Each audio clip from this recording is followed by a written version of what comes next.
Bienvenue dans Voix d'inconnu, je m'appelle Mariam, j'aime voyager loin, mais ce sont les rencontres qui me touchent le plus. Lorsque j'ai rencontré l'invitée que vous allez entendre aujourd'hui, elle a dit quelque chose qui m'a marqué. Le podcast s'appelle Voix d'inconnu, mais moi, je n'ai pas l'intention de rester dans l'ombre. Un jour, je serai connue à ma manière. Et cette phrase est restée. Dr Toudiani est originaire du Cameroun. Et aujourd'hui, elle étudie à Dakar, au Sénégal, pour devenir cardiologue.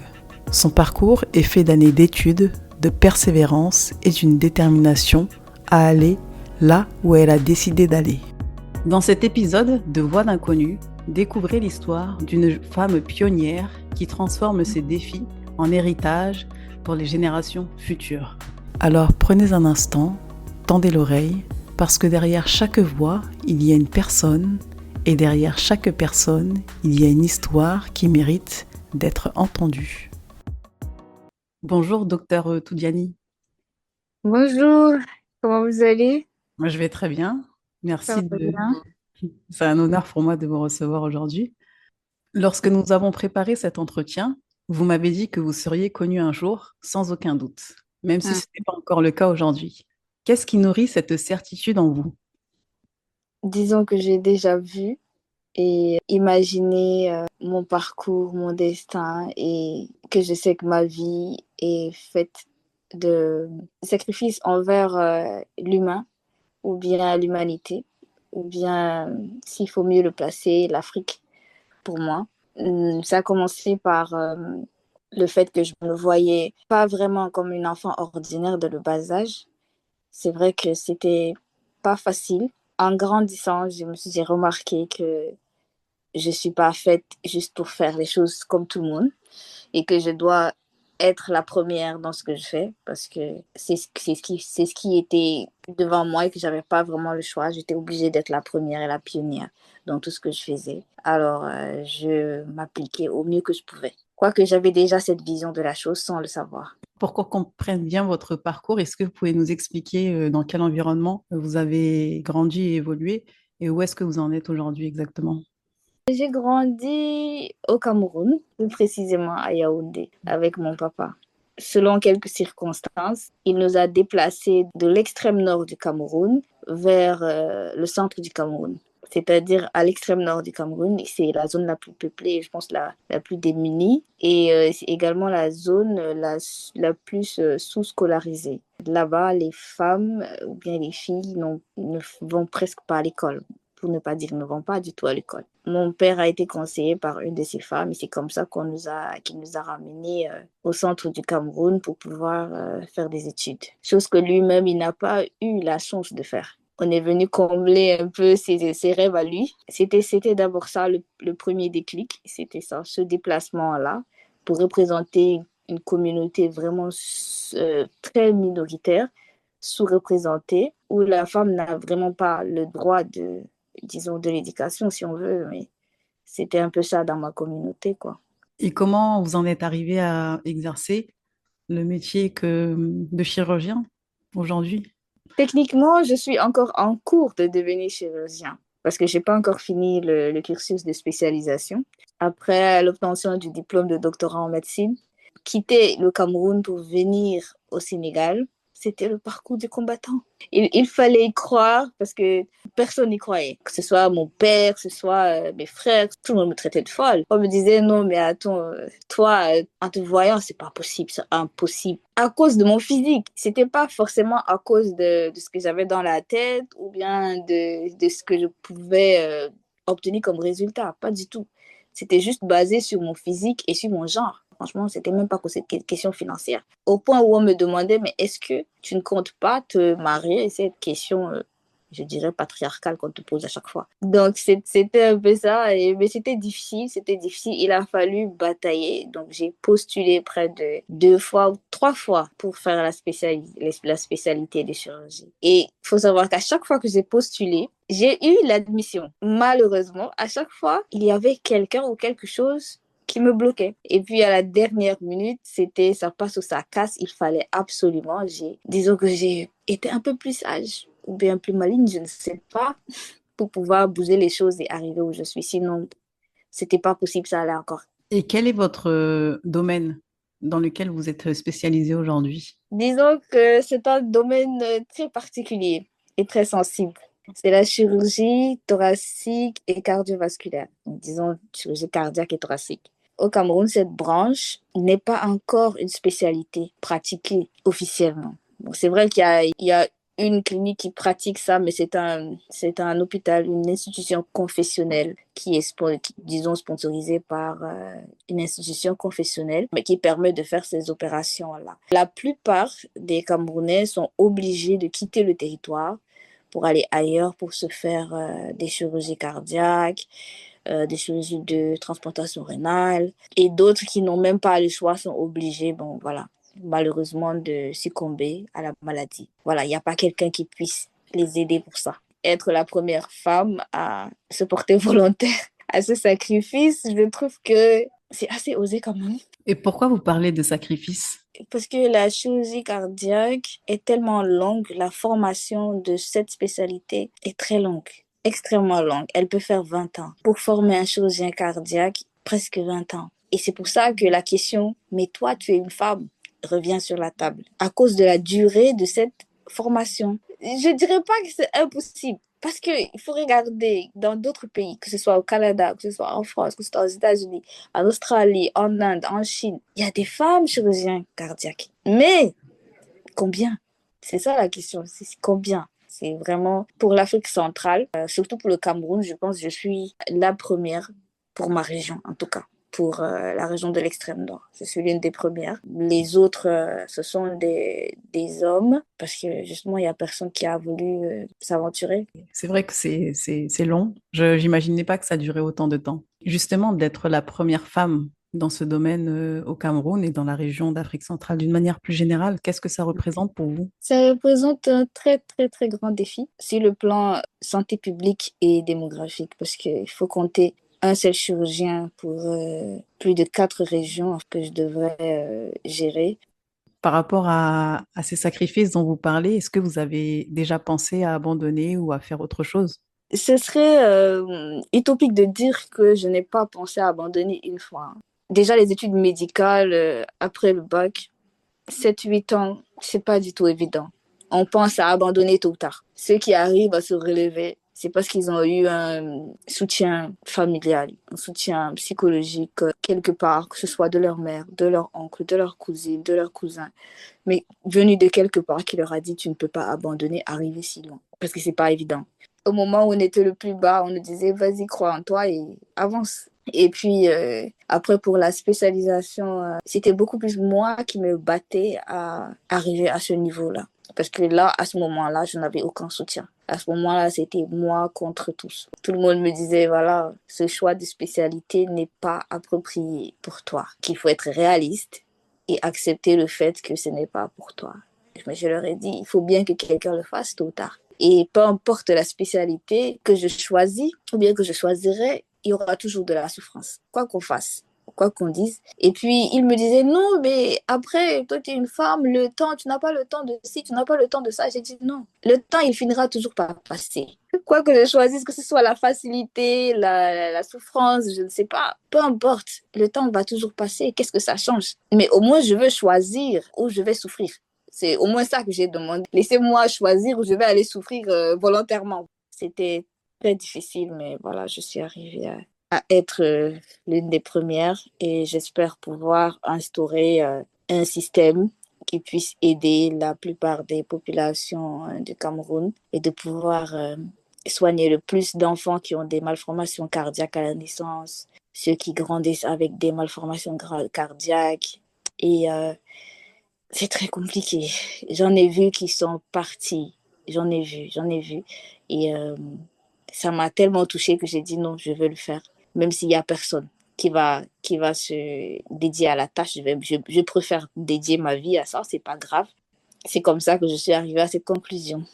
C'est quoi la situation aujourd'hui au Cameroun sur le plan, par exemple, matériel, financier, humain, pour pouvoir exercer dans des bonnes conditions? Disons que depuis 2022-2023, le Cameroun a enfin commencé à faire quelques missions de chirurgie cardiaque petit à petit avec ceux qui ont été formés Les 2 ou 3 hommes qui ont été formés ici au Sénégal sont repartis au Cameroun et ils ont été dispatchés dans des hôpitaux publics, des CHU publics. Et c'est ainsi que petit à petit, le matériel est arrivé et ils ont commencé actuellement à travailler. Ça viendra avec le temps. C'est peut-être très tard, mais c'est pas impossible parce qu'il y a des pays qui sont avancés de plus de 100 ans, 150 ans de chirurgie cardiaque. Et nous, on en est à la première année ou à la deuxième année. Ça va demander beaucoup d'efforts, mais ça viendra. Et sur le plan matériel, le matériel vient petit à petit. Il fallait d'abord la main-d'œuvre qualifiée sur place avant que l'État ne mette à disposition le matériel. C'était un peu ça la logique qu'on me disait. Et d'ailleurs, c'était un des arguments qu'on me sortait. On me disait, même si tu pars faire la formation et que tu es qualifié, tu vas revenir au Cameroun, il n'y aura pas de matériel, il n'y aura pas de plateau technique pour que tu puisses exercer. Heureusement qu'il y en a qui sont déjà partis et qui ont eu la commande de matériel déjà qui est sur place. Avec eux sur place, la machine a commencé à tourner. Donc, quand moi, j'arriverai, disons qu'il y aura quand même le minimum pour commencer à travailler. Quand vous pensez à votre parcours, qui avez-vous en tête? Vos patients, vos parents ou les personnes qui vous regardent, les gouvernements peut-être? Bah, disons que ce qui m'anime et qui m'a toujours animée depuis que j'ai prêté serment d'être médecin, c'est que à chaque fois que je me lève pour aller à l'hôpital, c'est pour aider une personne. Je considère que le médecin ou bien le personnel médical est cette personne-là qui est le seul rempart entre la mort et le malade. Donc, peu importe ce qu'on pense, peu importe ce qu'on fait, peu importe comment la situation se place, nous sommes le seul rempart entre la mort et le malade. C'est un fait. Donc, pour moi, ça c'est ma première motivation. Maintenant, comme deuxième motivation, c'est de montrer à cette communauté qui est presque, je dirais, marginalisée, qui est minoritaire et qui est sous-scolarisée, de leur montrer que les femmes peuvent étudier et les femmes peuvent accomplir toutes ces choses sans distinction de leur taille, de leur corpulence, de leur tête, de leur longueur de cheveux. Je ne sais pas, mais tout est possible. Il suffit simplement d'accepter qu'on peut le faire. Après, troisièmement, je dirais que ce qui me pousse à continuer, c'est parce que ce domaine-là, au Cameroun, n'est pas encore exploité. Il y a une forte mortalité concernant les maladies cardiaques chaque jour. Tout ce que nous faisons et tout ce que ceux qui sont sur place arrivent à faire, c'est retarder juste l'échéance de la personne malade, de la mort. C'est tout ce qu'ils peuvent faire parce qu'ils n'ont pas la solution définitive. Donc, moi, je vais être la solution définitive pour eux, pour ceux que je pourrais en traiter. C'est un peu ça ma vision de la chose. Et sur le plan politique, quelle décision ou quelle réforme pourrait changer votre quotidien ou celui de vos patients? Les politiques de santé au Cameroun sont très, très bien établies. Chaque structure, chaque niveau de soins est très bien organisé au Cameroun. Les textes sont clairs et établis. Il n'y a pas de confusion, pas du tout. Les seuls textes qui nous manquent peut-être, et on a commencé à les combler, c'était les textes concernant la transfusion sanguine. Et même concernant ce point-là, parce qu'il faut savoir que jusqu'en 2020, le Cameroun n'avait pas de centre national de transfusion sanguine. Imaginez-vous. Donc, ça, on a pu le combler et on a créé la structure. Ça a pris du temps, mais ça s'est fait. Pour également la chirurgie cardiaque, oui, les textes existent depuis. C'était juste la main-d'œuvre qui manquait. Avant, on ne pouvait pas parce que personne ne s'aventurait, parce que c'était super long de former un chirurgien cardiaque. Peu importe le pays, peu importe le temps, ça prenait beaucoup, beaucoup de temps pour avoir cette main qualifiée. Et malheureusement, parfois, la personne qui était formée était restée en Europe, ne revenait pas au Cameroun. Le système camerounais, le système de santé camerounais est très, très bien établi. Pour moi, il n'y a pas d'ambiguïté politique concernant le système de santé. Maintenant, c'est au niveau des subventions pour certaines maladies qu'on peut dire qu'on n'est pas encore optimal. Mais on ne peut pas subventionner toutes les maladies. On subventionne déjà le VIH, le paludisme, l'hépatite et je ne sais quoi d'autre. Il y a tellement de programmes de santé, mais chaque programme est édifié de manière claire. Donc, lorsque le Cameroun et veut résoudre un problème de santé publique, il le fait de manière très claire. Donc, pour le moment, on attend. On n'est pas encore au point où on va faire de la transplantation cardiaque. On n'en est pas encore là. Mais pour traiter les maladies cardiaques communes, nous avons déjà tous les textes. Nous avons déjà tout ce qu'il faut comme politique de santé. Tout est établi. C'était juste le matériel et la main-d'œuvre qui manquait. Maintenant, la subvention, je ne sais pas quand est-ce que ça viendra. Il faudrait que tous les personnels de santé de cette spécialité particulièrement aillent voir les personnes, des ministres et tout ça pour pouvoir bouger les choses. Mais ça ne va pas se faire de manière spontanée. Tant qu'on n'est pas nombreux, on ne pourra pas vraiment plaider pour la cause. En quoi c'est important pour vous de prendre la parole aujourd'hui? C'est important parce que je voulais vraiment souligner le fait que même si on vient d'une zone très reculée, où l'eau et l'électricité sont un luxe, et encore plus la santé aussi, c'est un luxe, on peut tout de même, en y croyant, arriver très loin, en ayant ses convictions, en se battant pour ce qu'on croit. On a vraiment l'impression que c'est sa destinée. Des grandes décisions de vie comme celle-là, qui demandent beaucoup de sacrifices, demandent vraiment d'avoir une projection très grande, de se voir et de projeter, que le degré de souffrance n'est pas à minimiser et d'espérer, de croire qu'on pourra survivre à tout ça et de pouvoir aider le maximum de personnes. Parce que ça, je dirais que c'est de l'altruisme vraiment au plus haut degré quand même. Aujourd'hui, vous exercez à Dakar, au Sénégal. Quand est-ce que vous comptez retourner au Cameroun pour exercer? Techniquement, je n'exerce pas. Je D'accord, suis encore en formation pour d'accord. finir la chirurgie, la spécialité de chirurgien. Dès que je finirai, je vais soutenir mon mémoire de spécialité et après, je vais repartir au Cameroun parce que justement, il y a déjà trop de personnes qui sont parties sans avoir la chance de voir un personnel qualifié par rapport à leur maladie. Et ça serait sous peut-être 1 an, 5 ans, 10 ans? Ça, disons encore dans 3 à 4 ans. 3 à 4 ans encore. Est-ce que vous avez quelque chose à rajouter? Je ne fais pas trop dans le développement personnel, mais je dirais que à tous ceux qui suivent, ou bien à toutes celles qui suivent, c'est que la taille, la corpulence ou la couleur ou le genre ne font pas forcément la réussite. Il n'y a que le travail. Quoi qu'on dise, ce n'est que le travail. Qu'on soit fortuné ou non, tout le monde est obligé de travailler. Et il n'y a pas un travail qui soit minime ou bien qui ne mérite pas sa place. Pour moi, c'est beaucoup plus la persistance. C'est en persévérant qu'on arrive à ses fins, en se disant qu'on n'a pas forcément le droit d'abandonner après tout ce qu'on a déjà vécu, après tout ce qu'on a déjà fait. On arrive à ses fins et c'est vrai qu'on a toujours le choix de changer de carrière, de changer de vie. Il y a tant qu'il y a de la vie, on peut faire tout ce qu'on veut. Je suis d'accord avec ça. Être persévérant, c'est pas forcément pour les autres, pour leur montrer qu'on peut faire quelque chose, mais c'est juste pour arriver à une fin avant de commencer un autre début. Peu importe ce qu'on va choisir, le temps passera toujours. Et peu importe ce qu'on choisira, il y aura toujours un peu de souffrance. Il y aura toujours du travail à faire.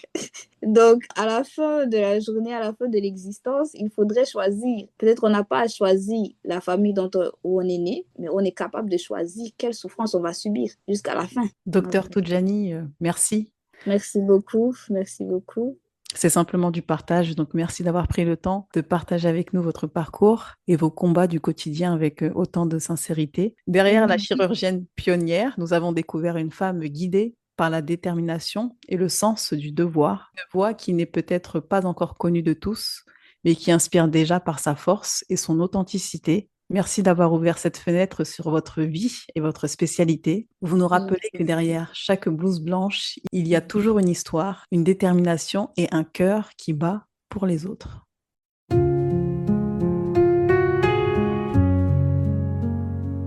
Merci d'avoir écouté cette voix jusqu'au bout. Peut-être que ce parcours vous a marqué, peut-être qu'il vous a rappelé qu'il existe des rêves qui demandent du temps, de la constance et une foi silencieuse en ce que l'on devient. Ce que vous venez d'entendre, ce n'est pas seulement une histoire d'études ou de vocation. C'est le récit d'une personne qui sait qu'elle ne restera pas dans l'ombre, pas par besoin d'être vue, mais par choix d'agir, à sa manière. Les histoires ne demandent pas toujours à être expliquées. Parfois, elles ont simplement besoin d'être écoutées. Et parfois aussi, elles ouvrent une porte en nous. Si cette voix a résonné en vous, vous pouvez laisser une trace ici. Un mot, un commentaire, un partage. Et si vous aussi, vous portez une histoire que vous n'avez jamais racontée, vous pouvez m'écrire à l'adresse mail disponible en description. Dans le prochain épisode, je recevrai Toumsi, un jeune homme qui viendra parler de vulnérabilité chez les hommes. Quand la sensibilité masculine prend la parole, sans masque, sans performance, juste avec honnêteté. L'épisode sera disponible sur YouTube et Spotify. Je m'appelle Mariam et tant qu'il y aura des voix à écouter, Voix d'inconnu continuera d'exister. This life, this sweet old ache, you are the heaven I would remake. So if I vanish, don't let go. I'm on my way, just moving slow. That ache I carried, that soul deep burn, is proof I'd always return.